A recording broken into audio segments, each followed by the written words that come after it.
प्रभातखबर.com, विश्वास वही, रफ्तार नहीं।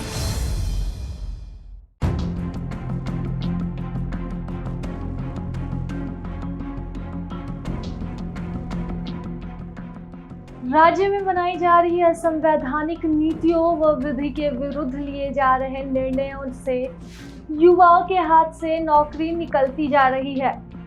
कई ऐसी परीक्षाएं हुई जिसमें रिजल्ट जारी होने की सभी प्रक्रियाएं पूरी कर ली गई, पर नियुक्ति पत्र वितरण से पहले नियुक्ति प्रक्रिया रद्द कर दी गई। इन नियमों के चलते राज्य के युवाओं के हाथ से रोजगार के लगभग 23 अवसर निकल चुके हैं।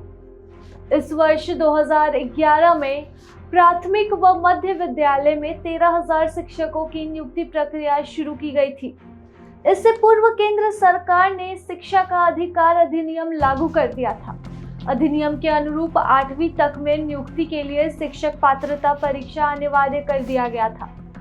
सरकार ने नियुक्ति के लिए जमा आवेदन के आधार पर ही शिक्षक पात्रता परीक्षा लेने का निर्णय लिया। झारखंड एकेडमिक काउंसिल ने परीक्षा ली, जिसमें लगभग 8,000 अभ्यर्थी सफल हुए। सभी सफल अभ्यर्थियों की सीधी नियुक्ति का निर्णय लिया गया था। असफल अभ्यर्थी हाई कोर्ट में याचिका दाखिल कर कहा कि परीक्षा को लेकर जारी विज्ञापन की प्रक्रिया में बीच में बदलाव किया गया। कोर्ट ने जिसके बाद परीक्षा रद्द कर दी। सफल अभ्यर्थी हाई कोर्ट के निर्णय के खिलाफ सुप्रीम कोर्ट में याचिका दाखिल कर चुके हैं, लेकिन सुप्रीम कोर्ट ने हाई कोर्ट के निर्णय को बरकरार रखा। इसके बाद रघुवर सरकार के कार्यकाल में राज्य में वर्ष 2016 में नियोजन नीति बनाई गई थी। इसके तहत राज्य के 24 जिलों को अनुसूचित व गैर अनुसूचित कोटि में बांटा गया था। अनुसूचित जिलों की नियुक्तियों में 100% सीट उसी जिला के अभ्यर्थी के लिए आरक्षित की गई थी। हाई कोर्ट में इस फैसले को चुनौती दी गई थी। हाई कोर्ट ने इसे रद्द कर दिया। सुप्रीम कोर्ट ने भी नियोजन नीति को असंवैधानिक करार दिया। नियोजन नीति रद्द होने से इसके तहत चल रहे 4,839 नियुक्तियों को रद्द करना पड़ा। इस पर जेएसएससी द्वारा जारी पत्र में इतना कहा गया था कि जिनमें अब तक नियुक्ति पत्र निर्गत नहीं किया गया है, उन नियुक्ति प्रक्रियाओं को अपूर्ण मानते हुए सभी विज्ञापन को निरस्त किया जाता है। और अब 2021 की संशोधित नियमावली को फिर से हाईकोर्ट ने रद्द कर दिया है।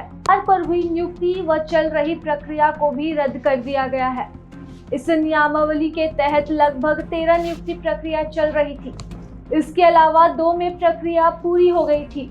जो नियुक्ति प्रक्रिया चल रही थी उसके तहत लगभग 11,000 नियुक्तियां होनी थी। इनमें से कुछ नियुक्ति के लिए परीक्षा हो गई थी।